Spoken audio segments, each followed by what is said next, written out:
You can't be serious. It's a test. You'll thank us later. She said she needed to feel wanted. If the opening lines don't grab you, scroll on. But if you ever thought tests in relationships are harmless, read this.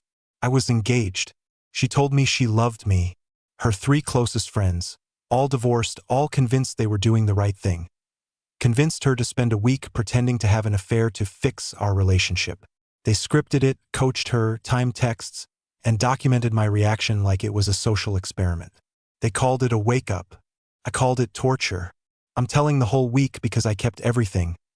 Screenshots, voicemails, receipts, a spreadsheet with timestamps. This is what it looks like when people you trust weaponize your feelings for entertainment. We'd been together for 5 years, engaged for about a year. We had the mundane things: lease, dog, shared Netflix account, holiday plans, and the big plan. A wedding next spring, deposits paid, families already talking about toasts and seats. We weren't perfect, but we were partners in the way that feels true. Small promises, steady presence. Then she started getting advice from her 3 girls, Kara, Maya, and Renee. All divorced, all loud about how men need to be scared straight to appreciate you. At first, it was weird comments over wine. You should make him jealous? Men don't fight for what they don't think they can lose. I laughed it off. But the laughs that night became a plan later. She told me it would be a short thing, like an eye-opener, not an affair. She said, "It'll be over quickly, babe. We'll talk and be closer." That's what she said before she agreed to act like she wanted someone else for a whole week while 3 grown women fed her lines. If you've ever been gaslit, you know how the mind rearranges itself to accommodate the lie. I rearranged. I tried to be cool. I tried to be the bigger person. I asked for honest conversation. I got theater. The first day felt off balance in a small way that stacked into something monstrous. She left for work at her usual time and kissed me like normal. 2 hours later, I got a selfie with a coffee cup and a smiley. The second text came late and vague. Crazy day. Sorry. Casual, right? Not yet. By day 3, she was wearing a dress she'd never worn in front of me. Coming home smelling like perfume she never wore, and laughing like someone else's joke had landed. She left lipstick on a mug and said, "Oh, that? Probably from a client." When I asked who, she said, "Just someone at work." The thing about small lies is they graduate into larger ones when people around you decide that pain is entertainment. It wasn't amateur hour. It was surgical. They'd planned phases. Phase 1, distance and tiny untrue details.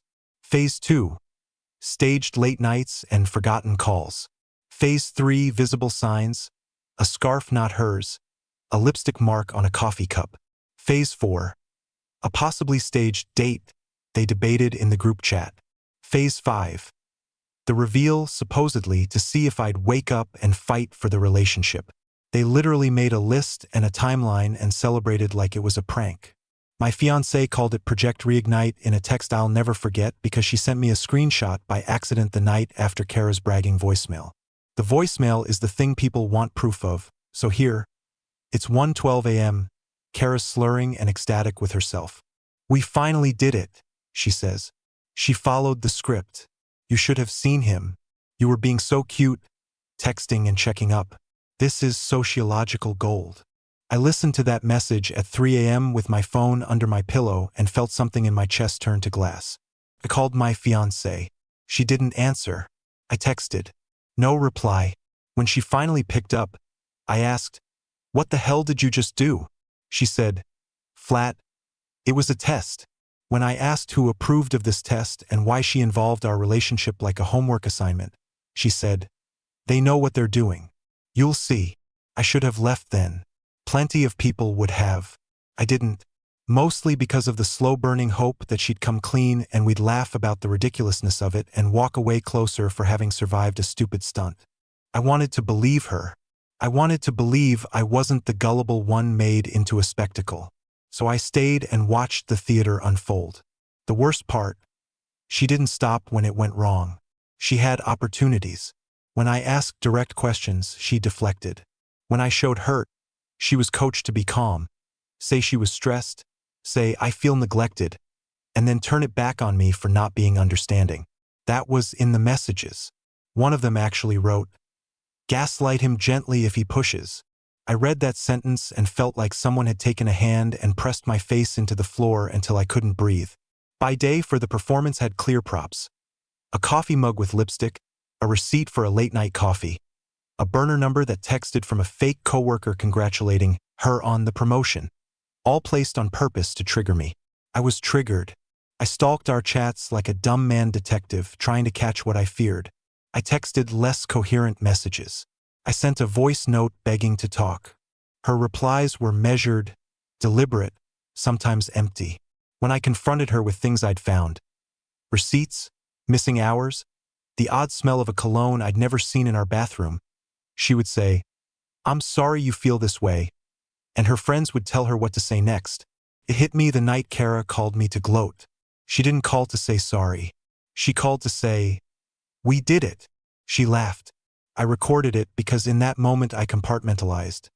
If they wanted proof in a show, I would give them a record. Kara boasted about their spreadsheet. They'd time-stamped my reactions. They'd taken screenshots of my texts. They'd been timing everything like it was an experiment they'd submit at a fair. When I told my fiancée I had evidence, she asked me not to make a scene. "This will all be fine," she said. And then she asked, "Can we please talk in the morning?" The morning was quiet for half an hour and then explosive for an hour. We sat at the kitchen table and I put everything on the table. The laptop with the messages, my phone with recordings, the coffee receipt with a lipstick stain.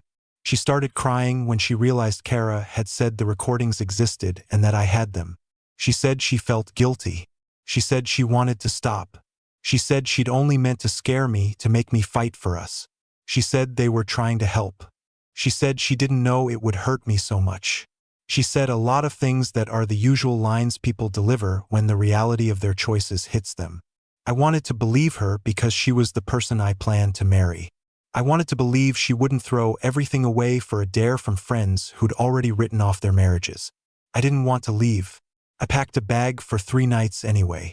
I stayed with my brother, who fed me cereal and didn't ask intrusive questions. He sat across from me while I scrolled through the group chat my fiancée and her friends had used to orchestrate the whole thing. The chat was clinical.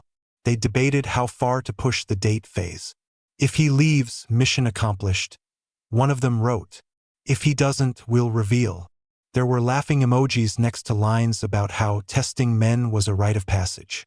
I told my brother everything and he simply said, "You are allowed to be furious and hurt, and you don't have to rationalize it for anyone." That line helped because so much of my life at that point was about rationalizing why I felt like I did. People tell you that the worst part about betrayal is the cheating. I disagree.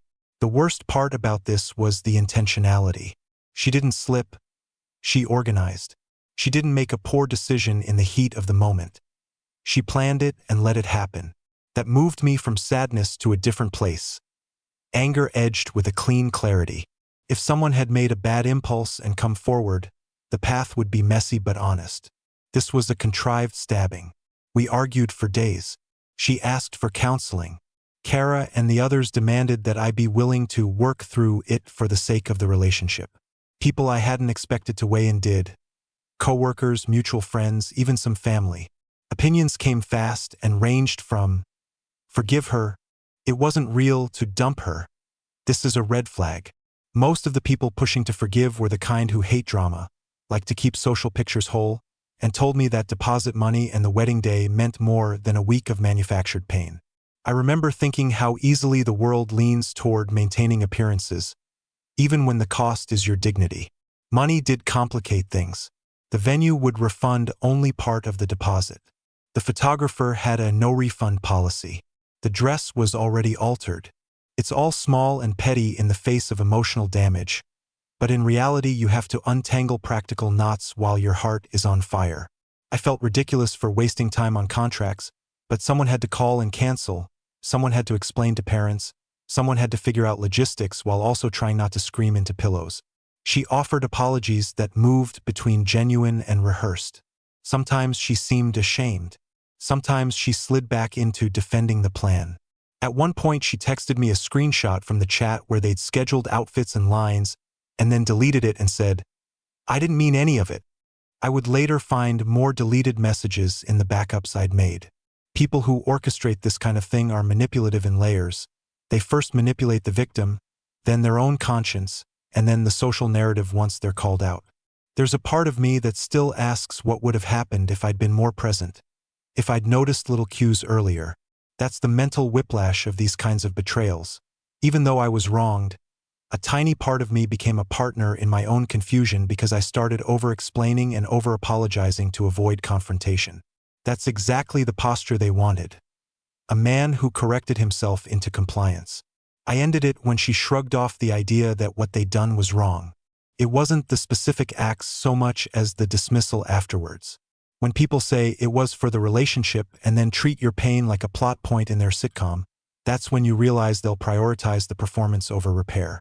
She hadn't just participated, she'd defended it. You can accept an apology. You can accept a mistake. You can't accept being told your heart was a tool for someone else's amusement. After I left, the fallout was predictable but still staggering in its pettiness. Her friends texted mutuals saying I'd overreacted. A couple of our shared friends asked why I couldn't forgive someone for a prank. I posted a short message to a small group chat that said, "I'm taking time." 2 people texted me, one to offer support, one to say I should try couples therapy. We lawyers might call it irreconcilable actions. As a layperson, I called it consequence. What surprised me was how quickly they tried to tidy the narrative. Social media is a cleaning machine for shame. Quickly repost old vacation photos, replace the captions, pretend everything was normal. I watched as my fiancée curated an Instagram story that showed her happiest moments with me while quietly keeping group chats that described the week as laughable on her phone. The cognitive dissonance made me sick. I started printing everything. Screenshots, voicemails, receipts. People told me to let it go, to be magnanimous. I held onto the files because stories get rewritten by the loudest voice in the room, and I wanted the truth to be plainly typed somewhere if needed. There were other weird things. A month after the breakup, I got a message from one of the women in the group. "We thought he'd stick around." That sentence made me so angry I almost answered back with a list of everything they'd done. Instead, I saved it and added it to the pile. That sentence, on repeat, said everything I needed to know about their hubris. They treated my life as if my responses were variables in a controlled study. Human beings are not lab mice. Therapy helped. A lot of people roll their eyes at therapy. But for me, speaking to someone who didn't have a stake in the social narrative was vital. I needed help to separate my worth from the broken show my ex and her friends had staged. I had to relearn boundaries and name what happened without minimizing it. Saying out loud, "They planned to hurt me," and letting a therapist nod without offering platitudes felt like a rebirth. People ask if I hate her. I don't think hate is useful. I feel betrayed, and that's different. Hate turns into a life sentence. Betrayal is a wound that, with time, scars. The memory doesn't have to dominate everything I do next. That's what I'm trying for. To let the scar be a lesson, not an identity. Here's what I learned in the ugly aftermath. Don't let social pressure dictate the morality of your relationship. If people suggest tests or pranks to prove love, treat that suggestion as a red flag. If someone you love treats your trust like a toy for social performance, that's not a person who will protect you. Also, keep receipts. I know it sounds bitter and not romantic, but you need paper when the story turns. A few months later, at a mutual friend's engagement party, I saw her across a crowded room smiling with the same people who'd orchestrated the test and felt nothing dramatic. No opera house moment. No cinematic confrontation. I realized some people will choose the easier social path instead of being accountable. That's their choice. I chose differently. I packed away the ring. I asked for my deposits back where I could and ate the rest as a lesson. If you've stayed with me this far, maybe you're looking for a moral or a neat ending. There isn't one. People mess up all the time. People sometimes do hideous things under the guise of help. My story doesn't end with revenge or reconciled vows. It ends with a man who learned to trust his gut and to put himself first when the social thing asked him to perform. I'm dating again, slowly and carefully. I tell new people early what happened without rearranging details to make myself look better or worse. Honesty is a small muscle I'm rebuilding. If you're considering using tests on your partner, don't. If you're on the receiving end of a staged betrayal, you're allowed to be furious and you're allowed to walk. If you want receipts, I have them. If you want an edited timeline that someone can narrate for YouTube, I can do that too. But mostly this is a confession and a warning. Your feelings are real, and if someone thinks it's okay to play with them, walk out the door and close it behind you.